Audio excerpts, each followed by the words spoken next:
What's going on, everybody? Welcome to Sit Down. I'm DJ Sixsmith. Check out who we got. All-pro wide receiver, Ocho Cinco himself, Chad Johnson. What's going on? It's a pleasure to be here. Good to be here. Thank you very much. Everything's great. Thank you for having me. A lot of good stuff going on. Yeah. Let's talk about the Warriors of Liberty City. Oh, yeah. You're the original Warrior of Liberty City. Yeah. So take me all the way back and just describe how important football was for you at a young age. 30 years ago.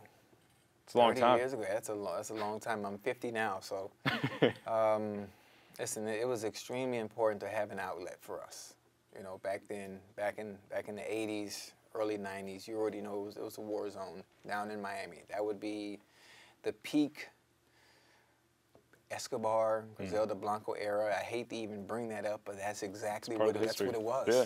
That's what it was back then. For us, not saying that we were a part of that, but just our surroundings and atmosphere, that's all it was. It was the killings and the drugs and the neighborhoods we were from in Liberty City.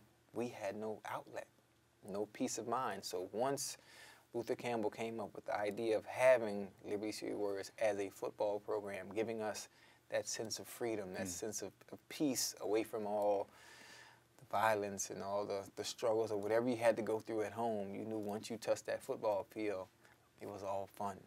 And it gave you that sense of purpose as well, which is such an important thing. Most definitely. And I know that you had a great grandmother growing up, and you know, she was strict, she was ruthless, but you needed that, especially given everything going on, right? I did, most definitely. And the fact that my grandmother was so strict, and being that I had to be in the house before the street lights came on, you know, they start to flicker. You better be somewhere within the area where you can hear or call you. You better be running. Yeah, you got to. And it was great. It was really good. And back then, we had something in that era called structure.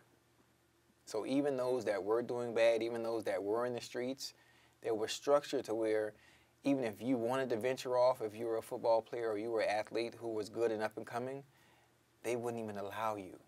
They wouldn't even allow you to get into any of the riff-raff stuff that they had going on. Today's era is completely different. They bring you in. They allow you to do wrong, you know, so that structure that we had back then in that era is completely different. So now the support system and the ones that have to keep you in line have to be the parents. You know, it has to be those that are closest to you, the father figures that are the coaches. And back then, it wasn't just the coaches, it wasn't your parents, it was also those that are doing wrong that would keep you in line as well and wouldn't allow you to venture off that path of righteousness, which is weird. Yeah, it is interesting. And you made a great point, too, because, you know, back in the day, there was kind of that unwritten rule. If you had that varsity letter jacket, if you're an athlete, guys are laying off you. Yes. It doesn't exist anymore, and it's crazy to think how much has changed in only a couple of decades. Yeah, that's crazy. Yeah, that's crazy. No doubt about it. So you got into football a little bit later on in your life, offensive lineman starting out. But we were talking before, blocking wasn't really your thing. No. So, but at that age, you kind of play a little bit of everything. So what were the early days of football like for you? Early days of football was you putting on a helmet, shoulder pads, nothing fit. You know, you were small. I started at 4 years old. That's when you start, you know, at home and you're out there having fun. And they just put you anywhere. They put you anywhere you think you can be good at. You know, I played offensive line, defensive line. I remember playing nose tackle. Yeah. Now that we mentioned it, and I didn't really get into the skill positions because I didn't come into my own as an athlete until I hit, you know, my teens. You know, 12, 13. You started to understand. Okay, this is what I'm good at, and this is what I'm going to focus on. So in the docuseries, you see a lot of guys like you, Uncle Luke, some of the other coaches, really important father figures in an area where guys may not have those father figures. So what was it like growing up, having those guys to lean on, whether it was with education, athletics, and life, just to know that there is infrastructure, even if you were at home and may not necessarily have it? I mean, it was fun, especially when you're that young, you don't understand it. You don't understand the infrastructure. You don't understand the father figures that are in your life, but you don't understand them being there for you when a father is absent.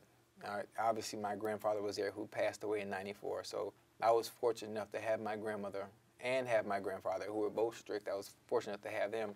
But once I left their eyesight, once I was out of their peripheral vision, those same morals and same standards still I had to keep the same way based on, you know, whether I was around Luke, whether I was around my coaches, whether I was around other parents, nothing had changed. Yeah, no question about it. So when you think about your life, you're starting to ball, and then in high school, you're starting to take the next step. When do you realize, you know what, I could potentially do this in college, maybe even the next level? I didn't realize or really understand until I got to Oregon State. Once I got to Oregon State with Dennis Erickson, and who was familiar with where I was as a talent, and for me to be able to get a one-for-one scholarship, which schools rarely do, especially at the Division I level. I was there, and he got me to understand, do you understand the position that you're in, where this is the point where you can't mess up?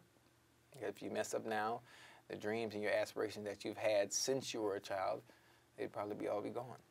And I don't think a lot of guys really understand outside of sports how much situation plays into being successful. If you don't have that head coach, it could have been a different situation for you. Definitely. Most and definitely. so, even thinking about getting drafted. This is funny. What do you got? When I was in Liberty City, the Miami Hurricanes, University of Miami, had camps every summer, as they do now. You have Adidas and Nike doing all these camps for all the kids when they show up. Dennis Erickson, I was invited to one of the camps when I was younger, when I was a teenager, when Dennis Erickson was the head coach at the University of Miami. He remembered me as a kid and gave me that scholarship, that one-for-one, which, can you imagine wasting a scholarship on a kid that's only going to be there for a few months?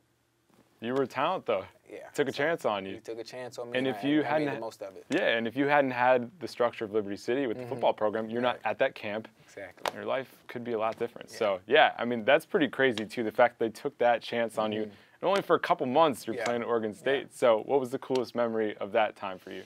It was fun, all of it. All of it. Being away from home, for one. Totally different world. Being in Corvallis, for two. But it was cool. It was a great atmosphere. The people were great. The school itself was great. I didn't go to class much, being I wasn't I was in and out, but I did focus on football and trying to be the best Chad I could be and prepare myself for the next level. So there was so much going on for you in your life just to get to college, to get to the NFL, and so many of these kids in the docuseries want to end up where you were at. So what are some of the teaching moments that you give them to say, here are a couple things you can do to put yourself in that position? Well, you know what? The kids in the docuseries are so young right now. I know. I don't even speak in that type of manner. So what do you talk to them about? It's just all fun, just focusing on football right now and just enjoying the game, because that's exactly what it is right now to them. They're kids. Right. So it's still a game. Now, if they were on the high school level, then you can have those conversations. Then those conversations will go in one ear and stay. Right now, it'll go in one ear and out the other. They won't be able to process that, but it's fun. And the thing I like about this series is these kids we're watching now, like 10 years from now, they're going to make it. They're going to make it. So on it, actually, their entire life is really being documented from how it started, and this is where I am now. Which is amazing. And so for us, for myself and other players that came before me from Liberty City that have made it, everybody's seeing the finished product. So you don't get to see the struggle. We get to tell you what it was, we don't get to see it. So in this instance, you get to see the struggle from the beginning, and actually it might not be documented, but you're going to see what happened, how it ends. And I think that's really, really dope. Yeah, and it's raw, and it's real, and people need to see that, because I think one thing with the headlines of Liberty City, but people having the same struggles, just trying to make it for their kids, just trying to put their kids in the position. And just because you think of the headlines of Liberty City, it's the same stuff that people are going through every single day. All over the world, So you get to the NFL, you're playing in Cincinnati. How do you take the steps to becoming an all-pro wide receiver? Work.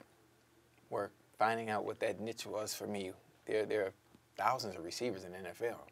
There are 32 teams. There's a receiver coming in and week out. You have kids getting drafted weekend. So I had to find what my niche was. Everybody runs. Everybody catches. Your footwork was great. My footwork is what separated me from everybody else, and that was my niche. I would make sure I would be the best route runner there was, and that's what made me special. And that's what made you consistent as well. And consistent year in, year out. Yeah. So when you think about those Cincinnati teams, I mean, playing with Carson Palmer, coached by Marvin Lewis, what was it like to be one of the key leaders of that great team for a long time? It was fun. It was fun. We had some bad days. I mean, once I entered Cincinnati in 2001, it was a losing organization. Unfortunately, I remember telling those around me, like, I don't care about going to Cincinnati. Yes, I know it's bad, but I'm going to be. If there's a cloud over that city, there's going to be one thing shining, and that was me. And that's the mentality and the mindset I went in with, and that's exactly what I did. Yeah, I mean, you certainly put up the numbers for all those years, and the touchdown celebrations and everything. And I think it's interesting because you were a guy that always did it your own way. Yeah. Media kind of created perception about you, other players. I mean, how difficult was it to deal with stuff like that? I didn't care. I created a persona. I stuck to that persona. I created an image of me as a kid playing at the highest level And you just enjoyed it. That's the way I play the game. I enjoyed it. Yeah. And so refuse to change. No, and you shouldn't have to change too. But for a league or for owners, when now things are a little bit different when they were in your day too. Now they want it. Of course, right? I mean, back then they're like, whoa, don't put the jacket on, don't do the celebration. Now it's like, you know what, we need a little bit more fun. It's funny. It's all good though. Yeah, no, it's all good. So you had those great years in Cincinnati. You played in New England, obviously Belichick, Brady, the Super Bowl, the whole thing. What sticks out to you about that time? The way that organization is run. What's different? What makes it great? You know, it's very militant. It's a militant style. I'd never been to the Army, never been to the Navy.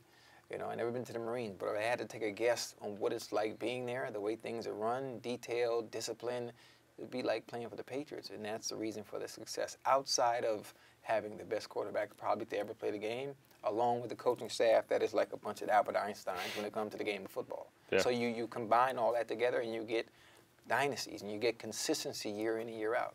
Do you still think about the Super Bowl loss? No, not at all. No. I play Madden. That's fine. You play FIFA, you play Madden, that's it?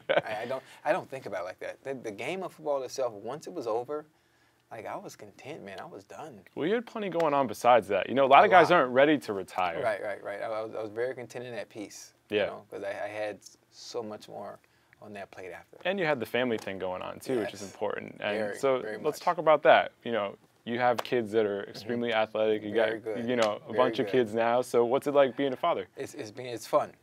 For the first time, really, actually, once I stopped playing, I've been able to attend parent-teacher conferences, go to open house, pick up and drop off, help with homework, stuff I've never been able to do before, even though I have to Google some of the stuff because the homework is messing me up. Like, I don't remember this. what grade homework are we talking now?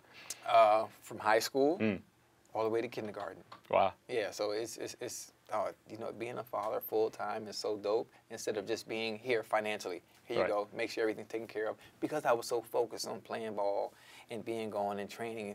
But it's a joy. Yeah, having that time is so key because your kids will always remember you picking them up, you doing the homework, and especially for like the kids in the docuseries, you may not have that father around. It just goes a long way, especially in a place like Liberty City. Yeah, it's dope. It's dope. And now I'm glad I had my kids extremely early because I'm still active. I'm still able to run, do all that stuff. Yeah. So now that they're in their respective crafts, I train with them, I work with them. My son who plays football now, he's a junior in high school. Like I can actually get out there, put on cleats, and actually show how things should be done. And my daughter who runs track, you know, I have a gymnast, one beauty patch. I got chills just talking about that. Well, they picked up a lot of your great characteristics. It's fun, man. That's awesome. So you mentioned before how you see everything going through with this docuseries. I mean, can you imagine if your life was documented like that at a young age? It'd be fun. It would have been interesting, right? It would have been a roller coaster. It would have been an interesting roller coaster. It would have been extremely fun, especially the characters that are my mom and my grandmother. That would have been great. Yeah. Unfortunately, my grandma passed in February, and my mom is still a character. She's still a character, but it would have been a fun docuseries from beginning to end. I think so. And part of your life that was captured was Hard Knocks, going back to Miami. Yeah. And it was certainly an interesting time. I mean, playing for the hometown team, stuff was going on off the field. So thinking back on it now, what was the craziest part of that experience for you? Yeah, it was fun. It was just fun, just being back home. Just being back home, having the ability to play in front of the fans again instead of me being on the opposite team and coming home. It would have been fun. Unfortunately, due to my irresponsible mistakes, it was cut short. Other than that,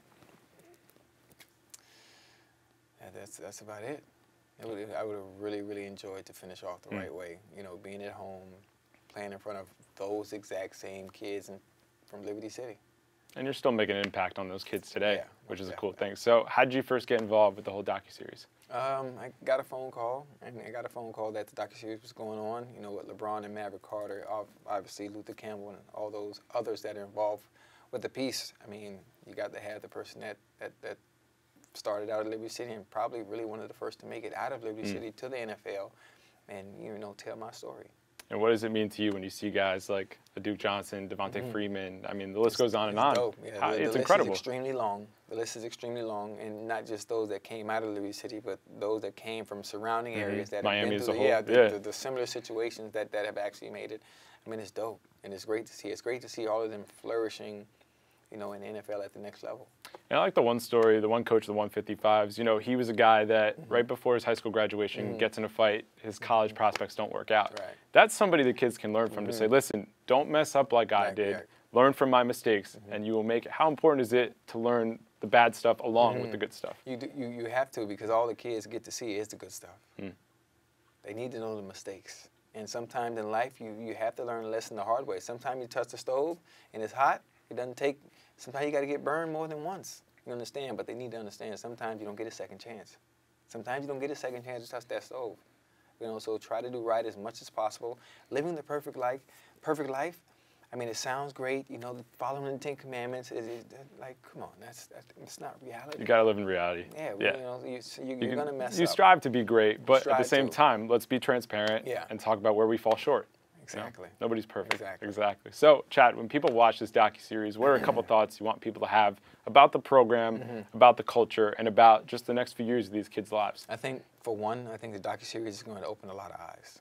It's going to open a lot of eyes. A lot of people that are going through similar situations, that want to give up, that are tired. I think it's going to help parents that are struggling. It's going to help. I think the younger kids probably won't understand what they're watching, but I think more so for the older parents and the young parents that have kids that are playing, or the single mothers that might be struggling. You know, watching and taking what you can from this piece and understanding that you are the centerpiece for those kids' dreams. Did the kids in the series understand really what was being documented, what was going on? I think they understand. We're on camera. We're playing football. I mean, like the essence. You know, I don't think they understand the deep root of everything in its entirety. Yeah. You know, I don't think they can process that. Especially at that early, age. though. Yeah. Not at this age. No, I mean, even at your age, just processing it. At my age too, there's so many different tentacles to it. You know. So I think it's going to be an eye-opener, though. Yeah, no, I agree. I mean, speaking of eye-openers, NFL season right around the corner. Oh, yeah. As a fan, what are you most excited to check out this year? Week 1, Marshawn Lattimore against Mike Evans, Tampa Bay and New Orleans, and obviously Jalen Ramsey and Odell. Ooh, and that's going to be a good one. Yeah, as far as the NFL season goes, I don't watch teams. Obviously, I'm a Dolphins fan, right? And I'm a Bengals fan, but I watch matchups week to week. Wide receiver DB matchups, and that's how I watch the game now. When you see a guy like Odell, he's got great footwork. I mean, what sticks out to you about how he's transformed his game? He's always been skillful. He's a little bit more athletic than most of the people that line up in front of him, as is Odell. I mean, as is Julio, as is Antonio Brown. He has a little bit more flair, you know, to him. I mean, AB has flair as well, but it's great to see. And all he has to do is remain consistent. With consistency becomes greatness, and he's on the right path. So you mentioned some of those DBs before. I mean, you had your battles back in the day, Champ Bailey, Nnamdi Asomugha. Who are some guys today, like a Jalen Ramsey or somebody like that? I love Jalen. I love Jalen Ramsey, Marcus Peters. I love Richard Sherman, Talib, Patrick Peterson. I'm trying to think. There's some more. That's a good. Lattimore in New Orleans is up and coming, and he's nice. He's really nice. It's funny, today's era of DBs are more boisterous in my era, because in my era it was myself and T.O. Right, the receivers. Randy. The receivers were the loudmouths. Now the DBs are like, it's our time now. They've taken over. Well, Chad, thank you very much for coming in. Boss. I really appreciate it. Of course, Warriors Liberty City. You can catch it early on the app and on Stars September 16th. We'll see you next time here on Sit Down. Call me. Thank you.